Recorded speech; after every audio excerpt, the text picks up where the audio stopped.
That mo kọ́ dé ibà mo ṣe security. That mo kọ́ dé ibà mo ṣe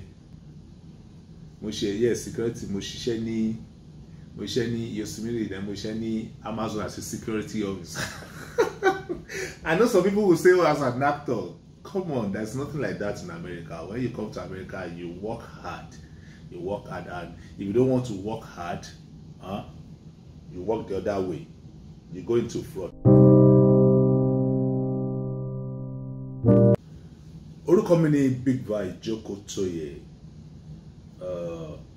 I was born in the best city in the whole world, Ajawa, Ogbomoso. I call Ajawa USA, United States of Ajawa. Don't mind me. So mo bẹ̀rẹ̀ iṣẹ́ theatre ní ọdún 2002 ní ìlú Àkúrẹ́ ní Ondo State, Nigeria. Then back in the days, you know, I don't know if they still do the same thing now. You know, man, láti join group or caucus láti bẹ̀rẹ̀ iṣẹ́ theatre. So you know, then but mo drop out of school tí ó sọnà láti lọ sílé ìwé mọ́, and I felt like mi ò fẹ́ jalè, mi ò fẹ́ ṣe nǹkan tí àwọn ẹlòmíín ṣe tó wà illegal, you know. So I decided to use my talent to put food on my table. So because the Bible says your talent will speak for you. So okay, at least I think I man she church drama, you know. So yeah, she decided, well, since I didn't she drama at church, that put me on the talent now. That put me more heart there. So yeah, she decided, okay, you can try lock me. So yeah, look me ring, mo sharing, mo dodo. Anytime pé ní Mr. Shegun Babs, come and she Ilé Aláyọ̀ back in the days ní OSRC. So I met him. He was very nice. He was accommodating. So he gave me the direction. He told me whom to meet, and one way or the other, he introduced me to the late Arakangudu and Mr. Afris Owo. So Mr. Afris Owo introduced me to Mr. Olumide Ojojolu tó jọ mọ́ bàbá wa Pa Ojo Olowo Jolu tí wọ́n jẹ́ producer Oduduwa, ìwé lewo film Oduduwa gbà ẹ́. So luckily for me, they were preparing to shoot Oromiyan. So she ní kí n wá join group nìyẹn, caucus wọ́n gbà ẹ́, Ojojolu Film Empire.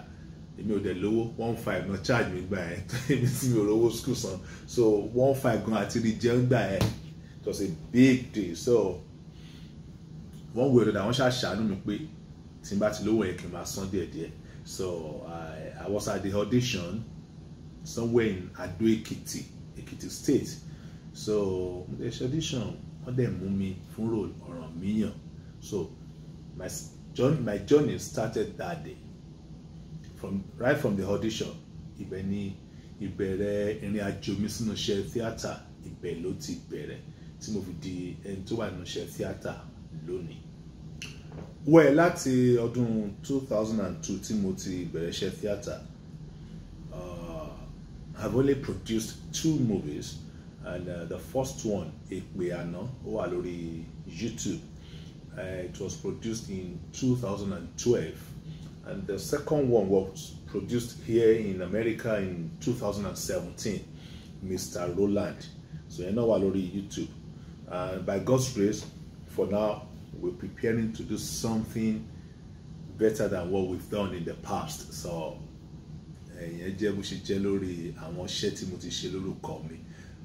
coming to America, mo rántí ní 2003/2004, kọ́lọ́run fọ̀run kẹ́ màmá wa Òrìṣàbùnmi. She used to tell me, because fence kan ló lálé wa láàrin nígbà tí mò ń gbé ní Ẹgbẹ́dá lọ́dọ̀ ọ̀gá mi, Mr. Yemi Amodu. So she used to call me ọmọ America. Kò yẹ kó máa gbé Nàìjíríà rárá. Jokingly, you know. So she used to joke about it, pé kò yẹ kó máa gbé Nàìjíríà rárá. Èmi ti ẹ̀ ríro, you know. I never thought I would ever live in America. So one way or the other, nígbà tó lọ́run máa ní bó ṣe fẹ́ kórí nìyẹn.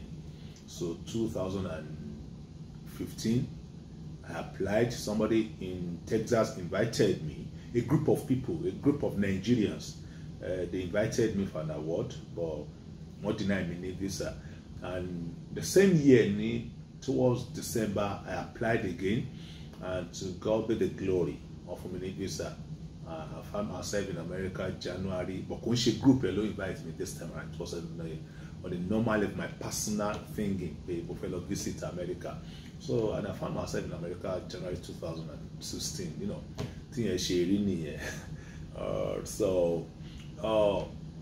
well, Nigerian actors in America, I am happy we are doing fine. That's the truth. We're doing fine, and trust me. In fact, what I say these days, I am happy because a lot of people are now joining the industry in America. Where before I came here, a lot of people were shooting a lot of good productions. Before I came here, Nigerian movies, Yoruba movies, you know. But when I got here, I did my first one with Mr. Bayo Alawiye in 2017, Mr. Roland and the King's Cross. Right from that moment, we started encouraging more people to join the industry. And thank God we can say it boldly anywhere that after that production, a lot of people, when they saw Mr. Roland and some people in the cinema saw the King's Cross, they started sending DM to me, to Mr. Alawiye as the director. Oh, we want to shoot, we want to do this, we want to do that. And before you know it, you know, today we have a lot of movies that have been shot. Some are coming on Netflix. You know, I am really happy about this. Some movies are coming on Netflix. Some are on. We have some on Amazon Prime already. We have some on YouTube already. Some are also coming on YouTube. You know, we have a lot of productions that are going on already. So I am happy. So Nigerian actors in America, we are doing fine. You know, I just can't miss it. You know, can't pay production don't be by. You know, nǹkan tá ti wà used more, you know, nǹkan tá ní passion fún, you know, I'm miss, but oh my God, because location is a spirit. Going to location to shoot a movie, I want to buy the actors on how they start. So even if you're not making a dime from it, sometimes you're just happy being on the set. You know, you are happy being around people shooting a movie. It's somehow fun fit. You know, mama do okay, got to need passion for low shit.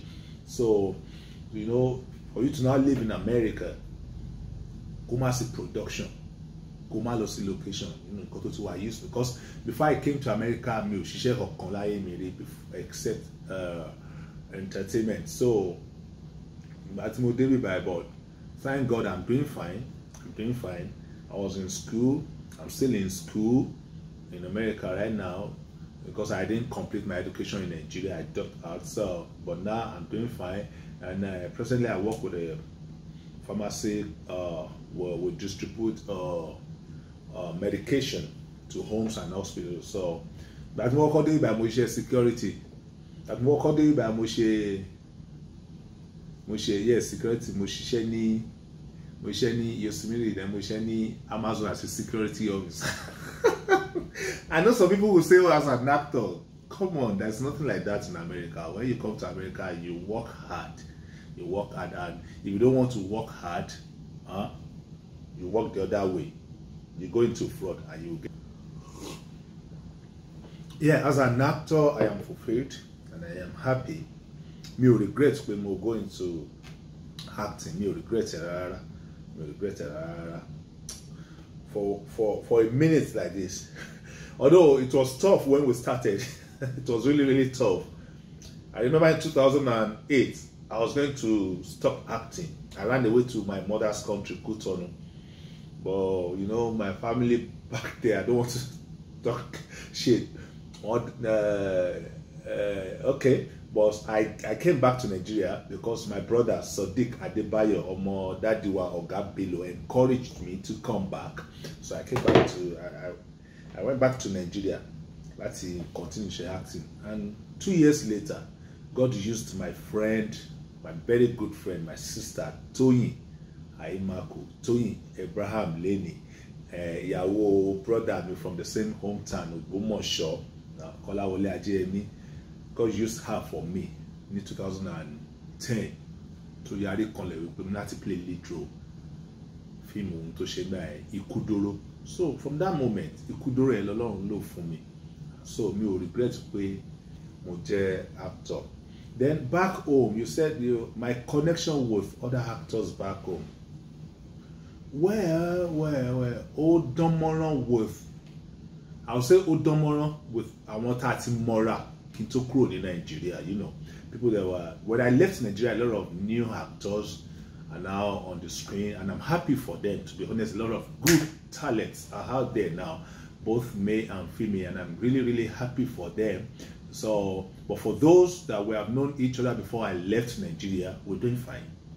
We're doing fine. Not every one of them, though. You know, everybody cannot like you. Some of them don't like me. So, so, but for those who really like me, we'll keep in touch. We'll talk. Even when I send DM, they respond to me immediately. When I call, they pick my call. We talk at length. When I need help, they help me. You know. So they've been there for me, for those who have known me before I left Nigeria, especially my senior colleagues, those who are my mates. So we're doing fine. We're doing fine by God's grace. And some of the new actors that I've not met, I met one or two of them, and guess what? These guys are really, really friendly. I remember the first time I met Nkechi Blessing. Oh my God, she's a darling. Yeah, very friendly, and you know, so God bless her. So we're doing fine. We're doing. So fún àwọn olólùfẹ́ mi tó wà ní orílẹ̀-èdè Nàìjíríà àti ní anywhere all over the world, the only thing tí mo kàn máa sọ ni pé mo appreciate wọn, especially àwọn tí wọ́n wà ní Nàìjíríà. You need to see táwọn ṣe máa send DM sí mi, different messages on Facebook. Where have you? Tell me, ẹlòmíì kò mọ Instagram handle mi, tó bá kàn bóyá kàn stroll through nǹkan kan, ó kàn rí page mi, ó máa send DM mi. Ibo lẹ wà látọjọ́, where have you been? We've been looking for you. We thought something happened, blah blah. You know, I have to tell them I have not been to Nigeria for years, but thank you, I appreciate. So to God who made me, I appreciate you guys. Thank you, my fans. Thank you for being there for me, even though you've not been seeing me in a lot of movies, but you still keep in touch. You need to see how people respond to me on my Facebook. You need to see how they comment, how they like my posts. Oh my God. Sometimes I feel like, she know that when you like me, believe people need followers money. Lori Facebook at Instagram. Me believe it. You know, I've not been to Nigeria for like 5-6 years. No, 5 years. 5 years, some months. You know, and people are still coming to my page to like my post. They still send me DMs. They still appreciate what I've done in the past and what I'm doing now. Oh, you see, I need to appreciate them. God bless you guys. God bless you.